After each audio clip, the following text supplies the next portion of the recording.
अर्पित रायबरेली की एक कॉलोनी में रहता था। उसके घर में थी उसकी पत्नी गीता और जवान बेटी मायशा। अर्पित कार के पार्ट्स बनाने वाली एक कंपनी में काम करता था। 5:30 बजे वो नाश्ता करने बैठता। दरवाजे से न्यूज़पेपर उठा लाओ।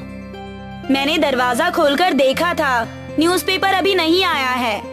मैंने सुनील को 50 बार कहा है कि हर हालत में न्यूज़पेपर 5 बजे तक आ जाना चाहिए, लेकिन उसकी समझ में ही नहीं आता। मैं उससे न्यूज़पेपर बंद करा के किसी और से डलवाना शुरू करूंगा। अर्पित शाम 4 बजे तक घर वापस लौट आता था। आज भी वो फ्रेश होने के बाद हमेशा की तरह न्यूज़पेपर में डूब गया।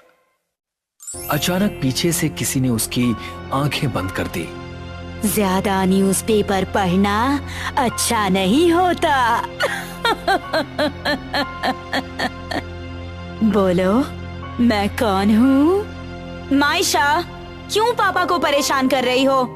ओफो, आपने तो सारा मजा ही खराब कर दिया। मैं तो डर ही गया था। इतनी भयानक आवाज तुमने कैसे निकाली? मुझे कॉलेज में हॉरर स्टोरी टेलिंग में फर्स्ट प्राइज मिला है। ये तो बहुत अच्छी बात है। क्या अच्छी बात है इसमें? ये फालतू के काम करके क्या तुझे कोई नौकरी मिलने वाली है? और क्या, इससे नौकरी भी मिल सकती है और अच्छे वॉइस ओवर आर्टिस्ट की बहुत डिमांड है आजकल। तभी किसी ने दरवाजा खटखटाया। दरवाजा खोलो अर्पित गुप्ता, वरना मैं छत से अंदर आ जाऊंगा। अब क्या कोई असलियत में भूत आ गया? गीता ने दरवाजा खोला। पड़ोसी नारायण जी थे। नारायण भाई साहब, आप कब से भूतों की आवाज निकालने लगे? मैं तो बचपन से ऐसी आवाजें निकाल रहा हूँ। रोहन ने मुझे बताया कि मायशा बिटिया को हॉरर स्टोरी कंपटीशन में प्राइज मिला है, तो मैं बधाई देने चला आया। Thank you uncle. अर्पित, तुमने आज के न्यूज़पेपर में पढ़ा या नहीं? कोटा में अभी 25वें छात्र ने आत्महत्या की है। अच्छा हुआ मैंने अपने छोटे बेटे को कोटा नहीं भेजा। अब वो अपनी मनपसंद फिल्म मेकिंग का कोर्स कर रहा है। मैं तो अभी न्यूज़पेपर लेकर बैठा हूँ। मेरा न्यूज़पेपर वाला बहुत लेट आता है। उस नालायक को मैंने बहुत बार समझाया, पर उसकी समझ में नहीं आता। शाम को न्यूज़पेपर पढ़ने में मजा ही नहीं आता। तो भी घुसे तो उसी में रहते हैं आप। तुम मेरे न्यूज़पेपर वाले से बात करो। वो लड़का सुबह 3:30 बजे ही न्यूज़पेपर डालकर चला जाता है। क्या? सुबह 3:30 बजे? हाँ, और पैसे लेने के मामले में भी बहुत विनम्र है। उसे तुम जितना चाहो उतना पेमेंट दे दो, कोई बहस नहीं करता। कोई नया लड़का है, गांव से आया हुआ लगता है।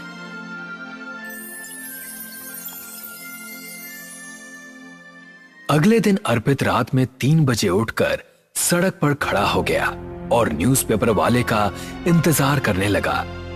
अचानक हवाएं तेज हो गईं, आंधी जैसी चलने लगी। लगता है मौसम खराब होने वाला है।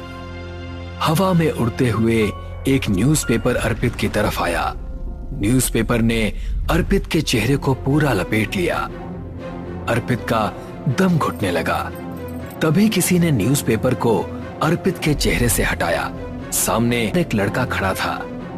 क्या आपको ही न्यूज़पेपर चाहिए? नारायण अंकल ने बताया था। हाँ, मुझे ही चाहिए। ये लो, एडवांस में 500 रुपए। इसकी जरूरत नहीं है, आप महीना होने पर पैसे दे देना। तुम इतनी जल्दी न्यूज़पेपर डाल रहे हो, इसीलिए इन पैसों को रख लो। अगले दिन से रोजाना 3:30 बजे न्यूज़पेपर अर्पित के दरवाजे पर आ जाता। अर्पित बहुत खुश था। अब वो न्यूज़पेपर पढ़ने के बाद ऑफिस जाता। लेकिन मामला तब कुछ अजीब सा हो गया जब न्यूज़पेपर धीरे धीरे रात में और पहले आने लगा।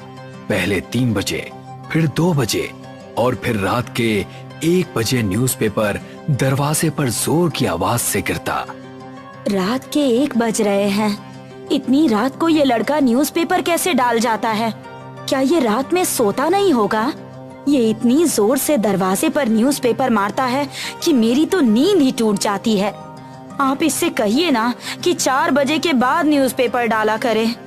अगले दिन जब 1 बजे न्यूज़पेपर की आवाज आई तो अर्पित तुरंत दरवाजा खोलकर बाहर गया, लेकिन बाहर गली में कोई नहीं था। अर्पित ने उसके अगले दिन भी यही किया, लेकिन फिर भी वो लड़का नहीं दिखा। ये लड़का इतनी जल्दी गायब कैसे हो जाता है, कुछ समझ में नहीं आ रहा। आपने उसका मोबाइल नंबर नहीं लिया? नहीं, नंबर लेना तो मैं भूल गया। अरे इस लड़के ने नींद खराब कर रखी है। कल से मैं रात को दरवाजे के बाहर ही बैठूंगी। आप सो जाना, क्योंकि आपको तो ऑफिस जाने के लिए सुबह जल्दी उठना होगा, हैं?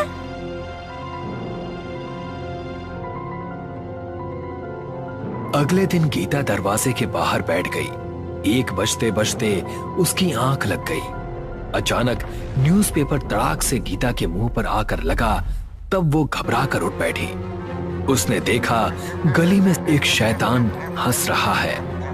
गीता तुरंत भागकर अर्पित को जगाने गई। उठिए, 1 मिनट बाहर चलिए। अर्पित और गीता जब बाहर पहुंचे तो बाहर कोई नहीं था। वो शैतान यही था। कोई शैतान नहीं होगा, मुझे लगता है वो लड़का शरारती है। उसने मुखौटा पहनकर तुम्हें डरा दिया होगा। नहीं, वो मुखौटा नहीं था। आप नारायण जी से बात कीजिए। अर्पित ने नारायण को फोन किया, लेकिन नारायण उस समय शहर से बाहर था। नारायण जी तो बाहर है, 15 दिन बाद घर लौटेंगे। रविवार को मेरी छुट्टी है, शनिवार की रात मैं घर के बाहर बैठूंगा। देखता हूँ वो लड़का कैसे नहीं मिलता है।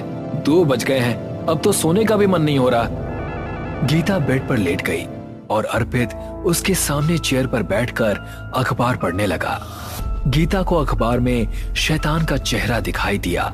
शैतान के हाथ अखबार से बाहर निकले और उसने गीता के पैर पकड़ लिए। गीता चीख पड़ी, क्या हुआ? अखबार में शैतान था, उसके हाथ बाहर निकले थे। तुम्हारा दिमाग खराब हो गया है? मैं यहीं बैठा हूँ, मुझे शैतान दिखाई नहीं दिया और तुम्हें दिख गया। तुम्हारी नींद ठीक से पूरी नहीं हो पा रही है, इसीलिए इस तरह के वहम तुम्हारे दिमाग में पैदा हो रहे हैं। तुम उस अखबार वाले को दिमाग से निकाल दो, मैं उसे देख लूंगा। अगले दिन शाम को अर्पित ने एक सीसीटीवी कैमरा अपने दरवाजे पर लगवा दिया। कैमरे का फोकस गली में था, जहां से न्यूज़पेपर वाले न्यूज़पेपर फेंकते थे। अगले दिन ऑफिस जाने से पहले अर्पित ने सीसीटीवी फुटेज चेक की। वीडियो में बिना सिर का एक धड़ अखबार डाल कर गया। देखिए, ऐसा दृश्य कभी आपने देखा है क्या? लेकिन ये शैतान तो नहीं है। शैतान नहीं है, लेकिन इसका सिर कहाँ गायब है? आप अकेले बाहर उस लड़के से बात करने मत जाइएगा, नारायण जी को आने दीजिए। उधर अर्पित की बेटी मायशा अपने रूम में हॉरर स्टोरी टेलिंग की रिहर्सल कर रही थी। पीटर और गरिमा अपने बेसमेंट में गए। वहाँ एक बक्सा रखा हुआ था। बक्से का ढक्कन ऊपर नीचे हो रहा था। पीटर और गरिमा डरते डरते बक्से के पास पहुँचे और उन्होंने ढक्कन उठाया। वहाँ पर एक भयानक चुड़ैल खड़ी हुई थी और वो चुड़ैल बोली, मुझे तुम दोनों का सिर खाना है। मायशा के कमरे में एक बक्सा रखा हुआ था। उस बक्से का ढक्कन ऊपर नीचे होने लगा। मुझे बाहर निकालो, मुझे भी कहानी सुननी है। लगता है पापा इस बक्से के अंदर छुपकर बैठे हैं। और मुझे डरा रहे हैं। मायशा ने बक्सा खोला तो शैतान खड़ा था।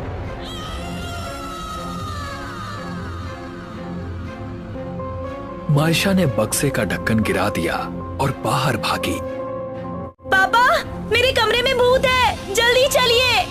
अर्पित मायशा के साथ कमरे में गया। बक्से में अखबारों का ढेर था। क्या ये अखबार तुमने इकट्ठे किए हैं? हाँ, दरअसल मैं अपनी कहानियाँ अखबार से निकलने वाले घटनाओं से ही बनाती हूँ। इन अखबारों को यहाँ से हटा दो। अखबार वाला लड़का कुछ गड़बड़ कर रहा है। कुछ दिन हमें सावधान रहना होगा। अर्पित और गीता ने कुछ दिन न्यूज़पेपर उठाए ही नहीं। न्यूज़पेपर 1 बजे ही दरवाजे पर आता रहा, लेकिन एक रात अर्पित और गीता को उठना ही पड़ा, क्योंकि उस रात लगातार दरवाजे पर न्यूज़पेपर लगने की आवाजें आ रही थी, जैसे एक नहीं कई सारे न्यूज़पेपर फेंके जा रहे हों। ये क्या हो रहा है? अब तो मुझे बाहर जाना ही होगा। आप ये लाठी ले जाओ, इससे भूत का सिर तोड़ देना। अर्पित लाठी लेकर रोड पर गया, लेकिन शैतान तेजी से भाग गया। इस न्यूज़पेपर वाले ने तो नाक में दम कर दिया है, चैन से सो भी नहीं पा रहे हैं। काश मैं जल्दी न्यूज़पेपर पाने के चक्कर में पड़ा ही ना होता।